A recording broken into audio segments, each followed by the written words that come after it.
Hi. You definitely don't need me to be another grim reminder of the fact that what we're going through is exceptionally difficult and traumatic to say the least. But I did want to pop on over here and start talking to you about post-COVID recovery. Now, for most people, the symptoms last anywhere between 3 weeks to up to 3 months. And in such a long period of time, it's very important to kind of take care of yourself and support your body in the right way so that it can recover in a more stable manner. Now, before I dive into some of the tips, I want to make a couple of disclaimers. If you are comorbid, I would not recommend that you try anything that I'm saying without getting a consultation from your doctor. And the reason for that is because you're already on heavy medication and there is a possibility of some kind of drug interaction. But if you're not comorbid, then these are probably tips that will really help you. Secondly, that I want to say is that everything I'm going to be sharing today are actually collated or distilled information from 4 different resources. Number 1, from allopathic doctors who are actually on the ground, one of them being my sister herself. Number 2 are Ayurveda and other resources from my own personal practice and understanding. Third, from scientific research and papers that have been published recently about recovery and what really helps with recovery. And 4, just in the past 3 to 4 weeks, I've had at least 16 members of my extended family test positive. And by the grace of the universe, they have all recovered. So what are some things that have actually worked for them and what are some things that's helping them recover faster? So with that out of the way, let's dive in. The first thing that I want to talk about is nutrition. Now, the thing with nutrition is that we are pretty much aware that you have to have, really good vegetables and fruits, and you have to have, fresh, clean, easy, simple to digest food. But I want to leave you with a couple of ingredients that I definitely want you to include into your diet. First one being soups. Now, I'm sure most of you are actually having soups during the day, but I want to make a couple of recommendations or additions that you can make in your soups. If you are non-vegetarian, one of the soups that I'm going to recommend very, very strongly is mutton paya soup or bone broth, which is basically made from the bones of mutton and chicken, and you can actually put in some little bit of meat in it as well. If you are vegetarian, on the other hand, something that I want you to add to your soups is mushrooms, carrots, and if you can get your hands on it, celery.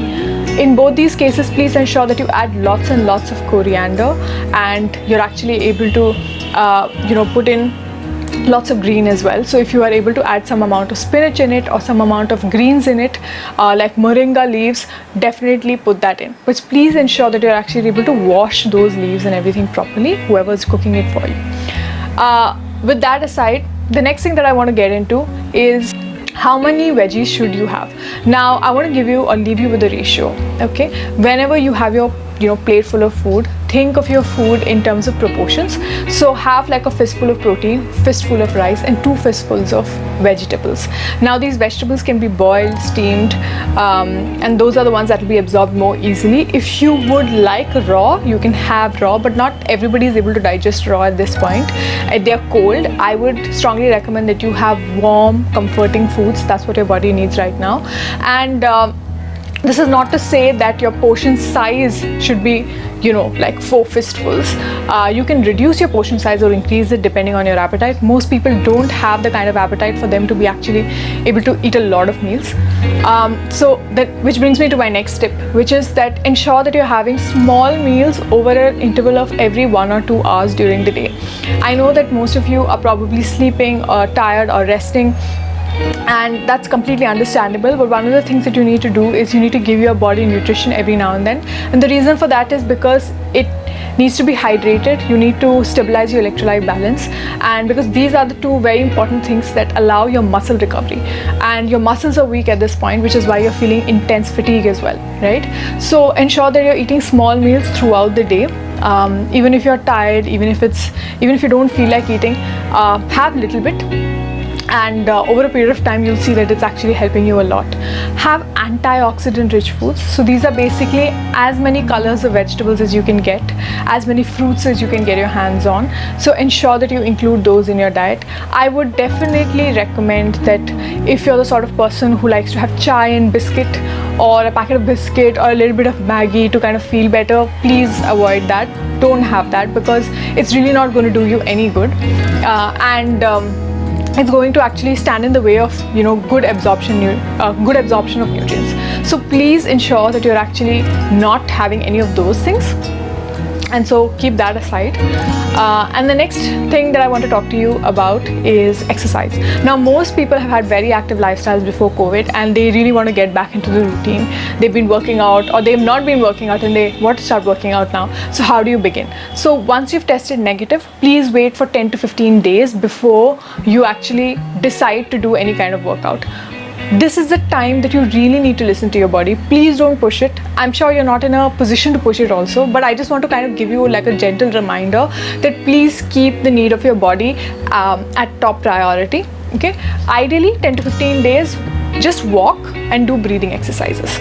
That's about it. Something that helps your lung capacity. So one of the exercises that you can do is Anulom Vilom Pranayam. You can also do 4, 6, 8 technique, which is inhale 4 counts, hold 6 counts, and exhale 8 counts. This 8 count can be actually increased to 10, 12, 15 counts depending on how comfortable you are. And please ensure that you're not in an area of discomfort. You're actually able to sustain an exhalation of a longer count, right? So you can do all of these. You can also do gentle walks, which is like 15 minutes or like 20 minutes, and that's about it. You can also break up your walks. You can have a small walk in the morning, something in the evening, and you can do your exercises.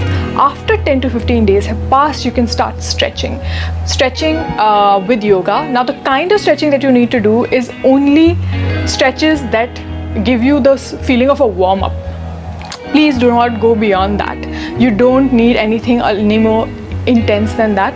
Just gentle warm-ups, just slight muscle activations and basic stretches. I will be linking down recipes, exercises and everything in detail in terms of what will work, so do check that article out as well. I'll be putting a PDF, you can download it.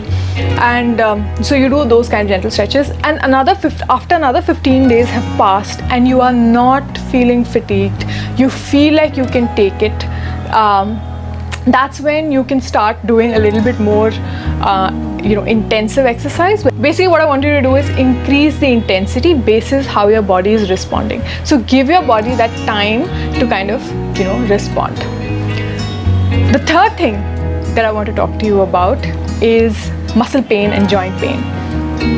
So what do you do when you have muscle pain or joint pain? One of the things you can do is Abhyanga. I'll be linking down an oil that you can actually use, and salt poultice. Please use that so that you can actually give comfort to certain areas which might be extremely stretched. I hope these tips were useful, and you can download the complete guide to post-COVID recovery from our website. It's got everything in detail, everything that I spoke about. In addition to that, there's also a discussion on supplements, exactly what kind of exercises work for you, how can you conserve energy, tips and tricks in general.